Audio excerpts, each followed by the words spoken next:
King of the Hill is a show defined by familial relationships. At the heart of the series is Hank, his son Bobby, and their struggles to find connection through their vastly different worldviews. But resting above that relationship is a man named Cotton Hill.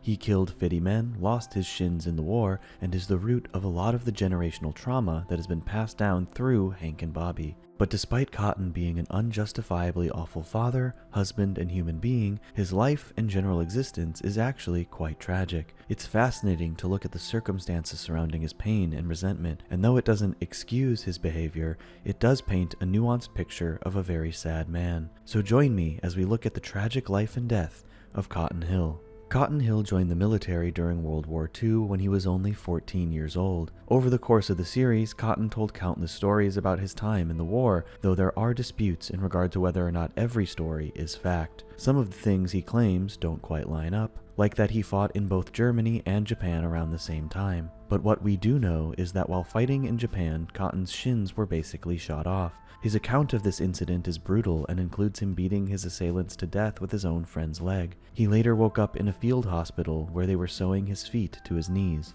This is obviously the major defining event in Cotton's life. He was allegedly 6'4" before he lost his shins and 5 foot even after he lost them. It's easy to see how this could make somebody resentful. His doctor even said that he would never be able to walk again, but Cotton is nothing if not stubborn, later walking over to that same doctor and punching him in the kidneys. Now obviously Cotton was raised in a different time, and he had a lot of resentment and trauma built from his experience in World War II, and these things dictated how he treated his son Hank growing up, which is to say, not good. And it didn't help that Hank's birth itself prevented Cotton from achieving a major goal of his own, assassinating Cuban dictator Fidel Castro in New York City. So resentment was all too familiar for Cotton in nearly every aspect of his life. In fact, the way Cotton raised Hank very effectively explains so much about who Hank became as a man. Cotton suffered such hardships that he had absolutely no empathy for his son even when he was a literal child. Cotton never gave Hank any positive support or encouragement.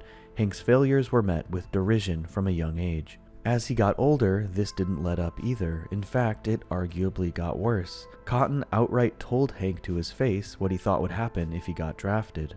Even through Hank's high school career, Cotton would blame him for things that he had absolutely no control over, like when he broke his ankle in the big football game, citing his weak ankles as the issue. He was a miserably awful father to Hank, and this led Hank to develop into the incredibly repressed man we see in King of the Hill. Any sign of emotion, or weakness as Cotton would consider it, is now buried deep inside of Hank. In fact, there are only a handful of times we ever see Hank cry over the course of the series. Cotton's attempt at a sex talk for Hank consisted of bringing him to a farm to watch a bull mate with a cow, which likely contributed to Hank's immense sexual repression we see throughout the show. But Cotton's mistreatment of Hank goes even further than his childhood and teenage years. Over the course of the series, we see Cotton mistreat Hank on a regular basis, and it often undermines Hank's own life and relationships. In Season 2's premiere, Hank and Bobby are connecting over sport shooting competitions, but Hank initially struggles to find his shot because of his traumatic memories of his father teaching him to use a rifle. Hank eventually works through those issues and does really well in the competition, until Cotton shows up again, regressing Hank. Cotton is persistently questioning Hank's manhood and putting him down, but aside from this, he also refuses to show him even the simplest common courtesy. When Hank was temporarily blind, Cotton wouldn't even let him touch his shoulder to guide him into the house. Late in the series, when Cotton is giving up his Cadillac, Hank wants to buy it, partially because he took care of the car his entire life, but also so that he can have something that connects him to his father. Cotton instead decides to give the car away to Hank's cousin Dusty instead. Oh, and Hank's cousin Dusty is literally in the band ZZ Top. He's a famous musician who has countless cars and has no need for Cotton's Cadillac. Cotton even pretends to be sorry about this to Hank later in the episode, but only to create drama for Dusty's reality TV show. And Cotton's disrespect for Hank gets even more blatant as well. In one episode, he plays keep away with Hank's gluteal prosthetic, something he needs for his debilitating back pain. In another, he gets Hank drunk, strips him naked, ties him up, and locks him in the Alamo. He relentlessly mistreats his son throughout his entire life, and Hank continues to try and make his father proud, though it does reach a boiling point a few different times. In The Father, the Son, and JC, Hank actually pushes back on Cotton's mistreatment in one of the most meaningful ways he ever has. Because of Cotton's nature, Hank was never comfortable expressing his feelings towards his father, likely because he actually wasn't a quality father figure in his life. But one person who did support Hank in ways that Cotton never did was Buck Strickland. Now, Buck is obviously not a perfect father figure either. Hank basically keeps Strickland Propane running and doesn't get the credit he deserves. At least until this episode, when Buck decides to promote Hank from assistant manager to manager, but Hank's repression and unresolved paternal trauma cause him to blurt out something embarrassing in response. He tells Buck that he loves him. This loses Hank his promotion, but interestingly, it also causes jealousy in Cotton, who goes so far as to uninvite his own son from Christmas dinner. This is such an interesting premise because the core of the conflict is so contradictory to how Cotton carries himself and treats Hank. He expects the love and adoration that Hank gives to Buck without actually doing any of the legwork to earn it. And this episode even showcases, likely, the most resentment for Cotton we've ever seen from Hank as well. He actually says that he hates the man. In fact, after extensive therapy-like conversations with Jimmy Carter, the absolute closest to reconciliation these two get is admitting that they wouldn't obliterate the other from existing. They simply agree that they would like to continue to exist in the same world as the other one and nothing more. The level of repression and resentment these two feel for each other is incredibly unhealthy, but it makes for some great television. In one of the final moments of the episode, Hank and Cotton bond over their shared appreciation for shooting nail guns, and I think that this is the absolute closest Cotton will ever come to telling his son that he loves him, both standing next to each other and proclaiming that they love shooting a nail gun, which is pretty sad but still a sweet moment. And Cotton's resentment extends beyond Hank as well. Cotton has a habit of expecting people to suffer and experience the same things he has, at least to a degree. There's a clip from the pilot episode of the show that illustrates this. Cotton writes off Hank's scraped knee because he himself lost his shins. He judges Hank's experience against his own and feels it isn't worth feeling any pity over, and he treats a lot of people this way throughout the show. In the episode An Officer and a Gentle Boy, we see it in action. Hank decides Bobby needs some firmer boundaries in his life, and he and Cotton decide to send him to Cotton's old military academy, Fort Burke, to toughen him up. Interestingly, Cotton never even offered Hank the opportunity to go to Fort Burke, despite Hank wishing that he could go. Hank wanted so desperately to get his father's approval, but Cotton wasn't even willing to offer an opportunity to impress him. It's another level of resentment. Bobby's time at Fort Burke is different though. The school changed a lot over the years. The punishments and hazing rituals softened significantly. Of course, this doesn't work for Cotton, who suddenly resents the school for not offering the same harsh environment that he himself faced as a child. So Cotton takes over the school and shapes the school back into its former ways. But to Cotton's shock, Bobby is more resilient than anybody could have expected. He handles Cotton's hazing and punishments with ease, including solitary confinement in the hole for 3 days, one entire day longer than Cotton spent there. And on top of it, Bobby is barely even bothered when he emerges. This sort of shakes the foundation of Cotton's worldview, as Bobby's kind and softer nature would, to him, suggest that he could never handle such difficulties, but maybe the way Bobby carries himself actually makes him stronger than the generations that came before. This is really one of the only times that Cotton acknowledges his way might not be the best way. And even so, it's a fleeting moment, because throughout the show, Cotton treats just about everyone he meets with the regressive attitude of his era, particularly the women. There are smaller instances, like how after Luann fixes Cotton's car, he scoffs at the very idea that she could have done that sort of man's work. Or when Reverend Stroop starts to work in Arlen for the first time, and he immediately starts to recite from memory all of the verses of the Bible that suggest she shouldn't be able to preach. And then there's, of course, the way he treats his own wife, Dee Dee. He basically uses her as a live-in maid to do his bidding, and of course, rub his legs with shin jelly. In fact, when the family was in dire straits and running out of money, Cotton left Dee Dee when she tried to work herself to support them. It's a real deep-seated resentment from the time in which he was raised, and that stubbornness harms himself along with his loved ones. Cotton wasn't even around when Dee Dee gave birth to his son GH. Bobby drove Dee Dee to the hospital and cut the umbilical cord. Hell, Bobby basically was the only one taking care of the kid for the first week out of the hospital. Cotton did nothing to support his wife, who was experiencing extreme postpartum depression.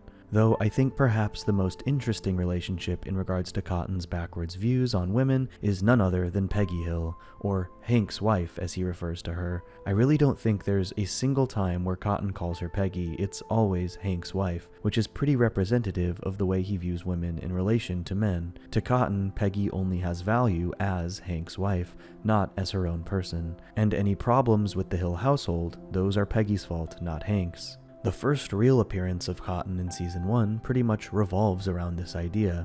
Cotton effectively forces his way into staying with Hank and Peggy. Peggy immediately objects and doesn't want him staying with them, pointing out how awful his behavior is and suggesting it's not good for Bobby. But Hank, constantly seeking his father's approval, makes excuses for Cotton and ignores Peggy. And sure enough, Cotton's awful behavior rubs off on Bobby in the worst ways. But when Hank tries to confront Cotton, he tells him his pitiable sob story about his shins to try and weasel out of any sort of confrontation or accountability, which of course works on Hank, who, as we've established, has a very broken relationship with his father. But it comes to a head when Bobby starts a sexist riot at school. Fortunately, while Hank is repressed and has some stubborn viewpoints, he's a good and decent man who ultimately loves and supports his wife, and he knows that Cotton's worldview and behavior isn't acceptable. So when it comes down to it, he defends and protects his wife to Cotton.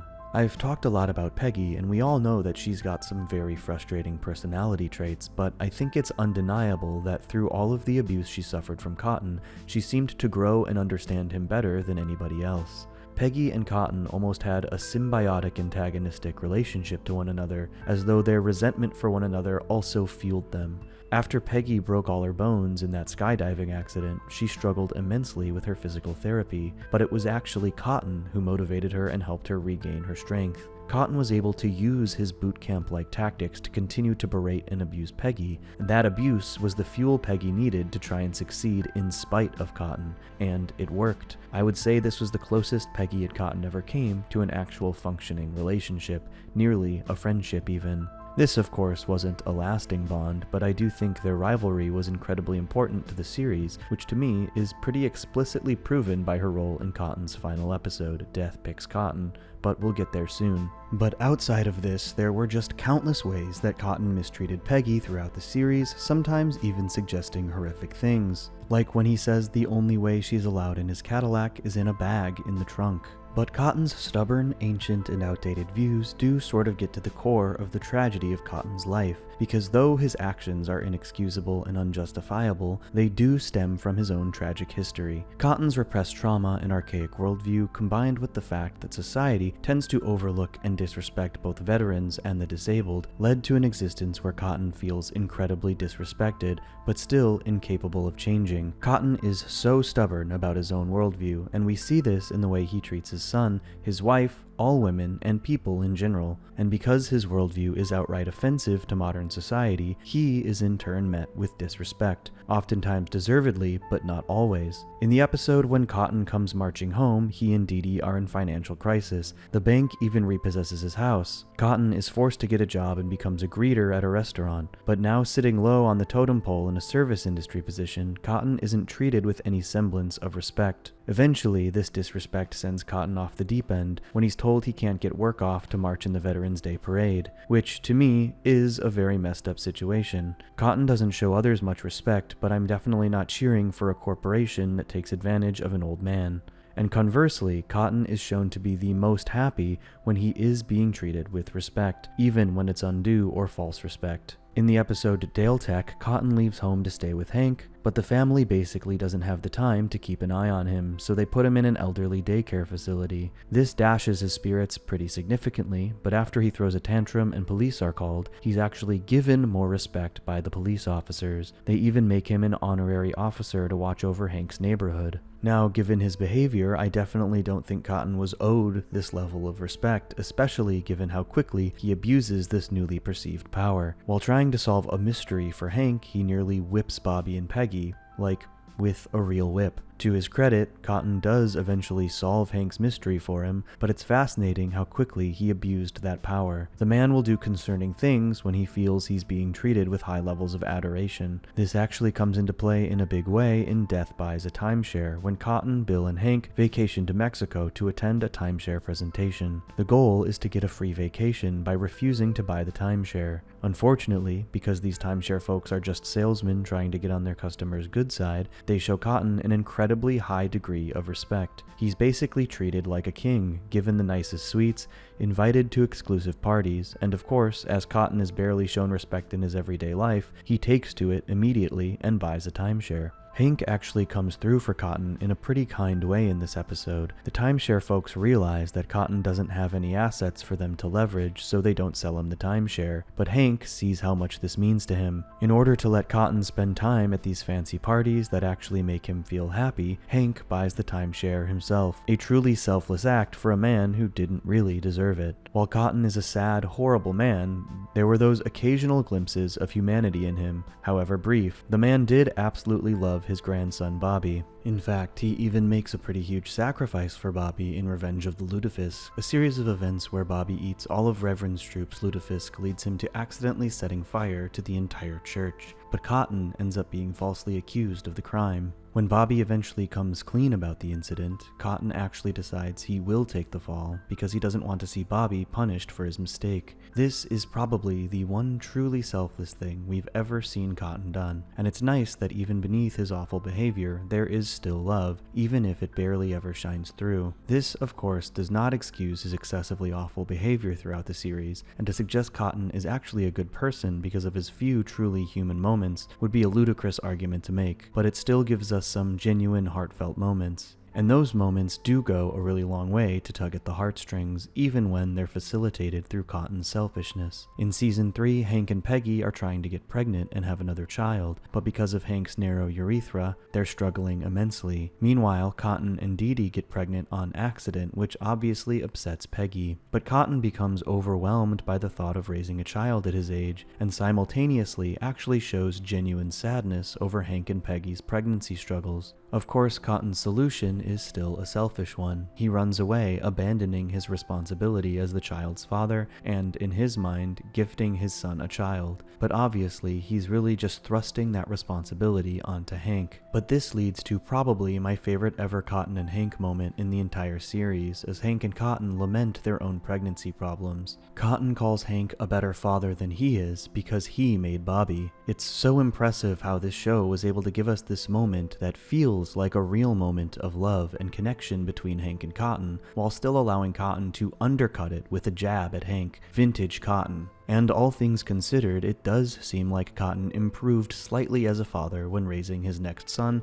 Good Hank, or GH for short. I mean, even just naming his newborn son was a slight at Hank, but we do see evidence that Cotton was trying harder with GH than he did with Hank. We see that he's got countless home videos of GH that he's taken himself, showing much more care and attention than he did to Hank. At the end of When Cotton Comes Marching Home, he even accepts Hank's financial help for GH's sake. This is actually one of the biggest instances we've seen of Cotton growing past his own hang-ups. He wouldn't accept help because he feels it's his responsibility to provide for his family, and not doing so makes him less of a man, but by accepting Hank's help, he looks beyond his own self-esteem and does the best thing for his child. It's a great moment, but despite these occasional examples of Cotton's growth, his repressed trauma would ultimately follow him to his death. In Cotton's final episode, his PTSD triggers a violent response at a Benihana-type restaurant. Cotton ends up breaking bones and badly burning himself on the giant grill, and the doctors give him very little time to live. I think the saddest thing about this episode is the way that Cotton continues to berate and belittle Hank until his literal death. Hank tries so hard to reconcile and make amends with his father, but Cotton wouldn't have it. When Hank tries to tell his father that he loves him, he calls him a sissy son. After this exchange, it looks like Cotton dies, and afterwards, Hank fully blames himself. He even claims that he picked a fight with Cotton on his deathbed, which obviously is not what happened. The man just tried to reconcile his complicated feelings with his father. Even while dying, Cotton undermines Hank's well-being. He even requests arguably the most insane thing anyone has ever requested on their deathbed, for them to cut off his head and mail it to the Japanese emperor. emperor. Hank tries desperately for the entire rest of the episode to tell his father he loves him, and it's pretty sad to watch. It's Hank's last chance to connect with the father who he has desperately sought the approval of his entire life, approval that he has never been given, and instead of any type of closure, he's chastised. Honestly, one of my favorite moments in all of King of the Hill is Cotton's death, because it so perfectly encapsulates so many important aspects of the series. On his deathbed, Peggy confronts Cotton and chews him out for the way he's treated Hank his entire life. Even when Cotton is berating Peggy, she instead defends the man she loves. But it also shows that Peggy, as I claimed earlier, truly understands Cotton. She knew exactly what he needed to hear. She tells him that she hopes he goes on living forever,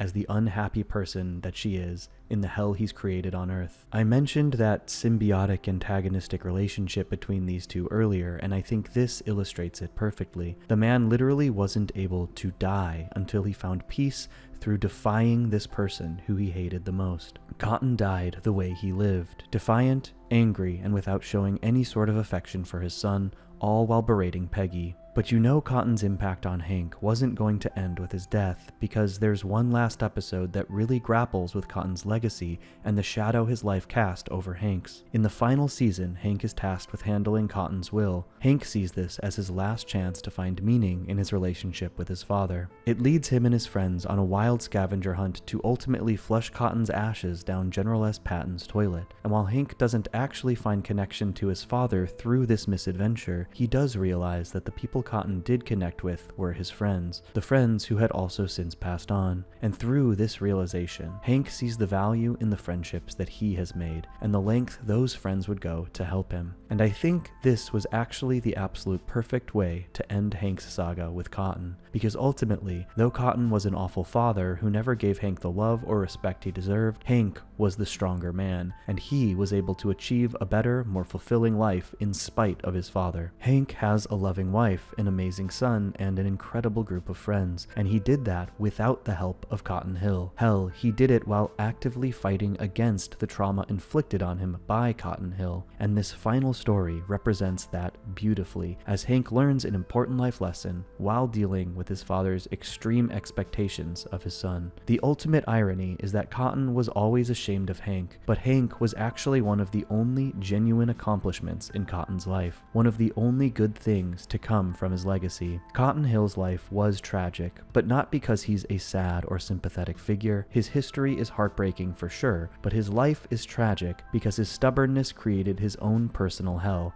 and the people around him were swept up in it. He's tragic because he made his son's life miserable. He's tragic because he treated people horribly, and he's tragic because he was constantly angry and defiant and made people's lives incredibly difficult. In the episode Returning Japanese, Hank has a dreamlike vision in a sweat lodge and envisions the one moment he always hoped he could have with his own father. That moment is Hank and Cotton shaking hands. Cotton proud of his son. All Hank ever wanted was the respect of his father and a genuine handshake. And would you believe it if I told you that one of the final moments in King of the Hill reflects this exactly? In the very final episode, in one of the final scenes, Hank recognizes something he respects in his own son Bobby, but instead of rejecting or repressing it, he embraces it. And he lets Bobby know, giving him a true and genuine handshake, made even more beautiful with the context of his own father